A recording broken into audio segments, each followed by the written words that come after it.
So the University of Queensland School of Nursing, Midwifery and Social Work has gotten together with the New York University to translate the New York University caregiver intervention in Australia. And we've been involved in translating the training for counsellors working with caregivers of people with dementia. And as part of that, translating the training to an online learning package, we've been filming a counsellor going through those sessions with a family caregiver. Paramount has been working with me on the New York University Care Intervention project for a number of months, and they have been excellent, very professional in their work, and it has been a pleasure. It's been a pleasure, and they are flexible with times, and they're willing to work around client schedules and what the carer's needs are, which I thought was very good, and also my needs as well as a professional, which is excellent as well. I was really happy to be able to suggest that we use Paramount Video, because I've worked with Paramount Video on an earlier project, and I found that Claire and Trevor were just such professional and easy to work with people. They'd go out of their way to help you and to assist you. Paramount also provided advice along the way with the practical side of filming, especially for people that are new to filming, like myself. And it made the whole process user-friendly and easier, because filming is a stressful process enough as it is, and they made it more relaxed and calming.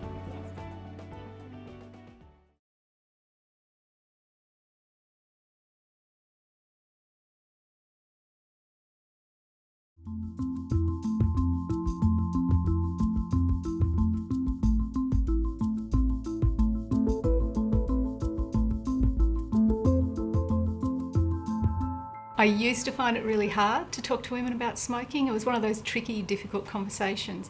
But now I really feel like it's the same as all the other assessments that we do with women, whether it's fetal movement and growth, all of the other things that we do in standard antenatal care. And I think a turning point for me was really when I first saw the placenta of a heavy smoker. And I really looked at it and thought, that is not the kind of the pink, healthy sort of growing environment that you would want for any baby. Women don't always accept your advice and suggestions at the time, so you may not know if you've made a difference by talking about her smoking. I think we have to believe that things may not change for her today, but that if we show the significance of stopping smoking for her health and for her baby, and provide assistance along the way, she may make that really important change at another time that you're not even aware of. I used to find it really hard to talk to women about smoking at every visit. I felt like I was nagging them, and I really worried about it. I work on midwifery group practice, so I see the same women all the time, and I build up a relationship with them. So sometimes it's easy, but sometimes I worried that I would ruin that relationship if I kept talking about smoking.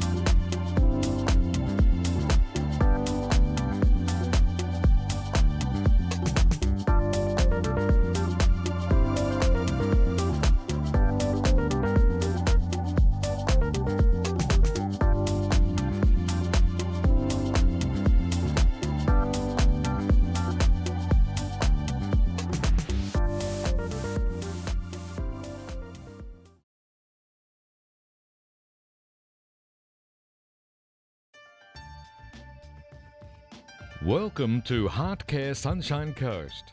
We're really excited to open rooms here on the Sunshine Coast to give patients a comprehensive cardiovascular service, which includes non-invasive testing such as echocardiography, stress echocardiography, and more invasive testing like coronary angiography and interventional cardiology.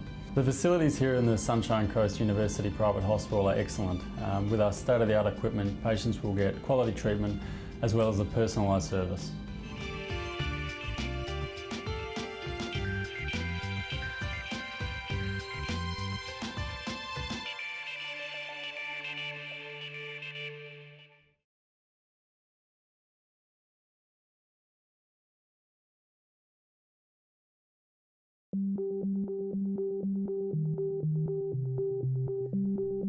Filming open heart surgery is no easy matter, and not for the faint-hearted.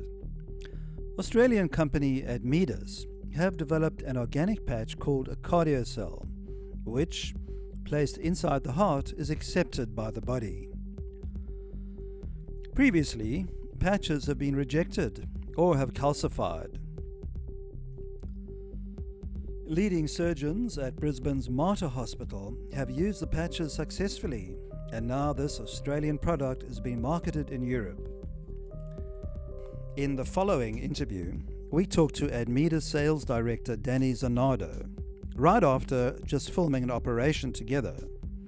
We discussed the first video, filmed about a year ago, for the launch of the product. So how did the video go in Cape Town? Did it work for you?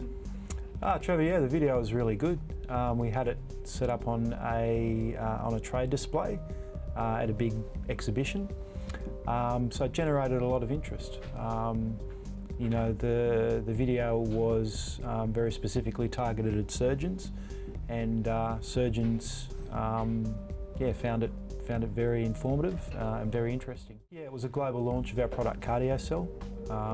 So it was used at the Mater Hospital in Brisbane for the first time, and so that video was very, it was done by one of the world experts. So it was a great kind of, marketing tool to take that overseas.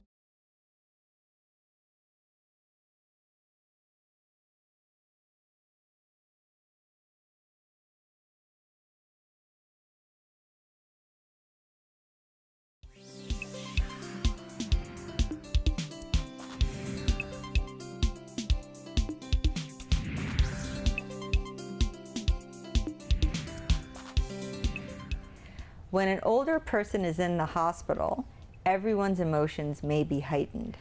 The best option in this situation, despite an imminent discharge, is for people to go slowly and give the older person time to express their wishes.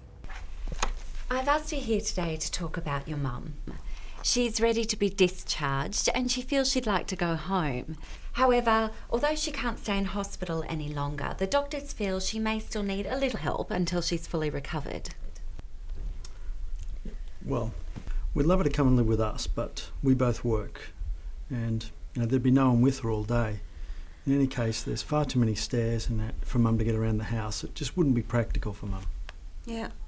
Look, I think she needs to be somewhere where she can be taken care of. I mean, our boys are way too much for us at the moment. There's way too much noise and chaos. I mean, I feel really guilty because she took really good care of us, but I mean, I don't think I can look after her in my own home.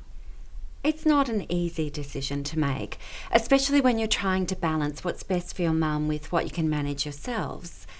However, your mum has expressed to me that she'd like to go back to her own home, to her cat and her garden, so there are a few options available. Firstly, we could look at a home attendant who'll come in and take care of the duties she can't manage at present and stay with her overnight. Your mum feels that this would be the best option. No, never.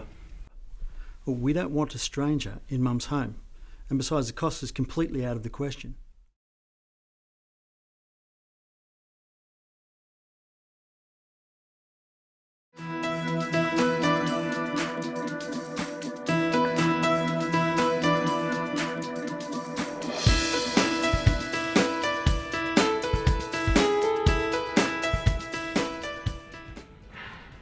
Up until the year 2000, Donna was much like many other 20-something single women.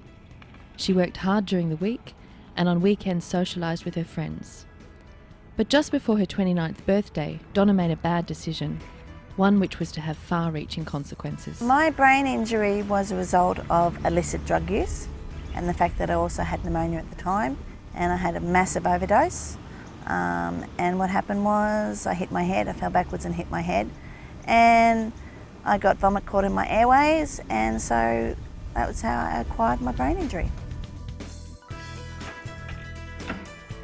When I was discharged from the PA, I got sent to a place called Casuarina Lodge, which is a nursing home for young people with an acquired brain injury. To start with, it was very overwhelming because I thought to myself, I am in a nursing home, this is never where I want to be.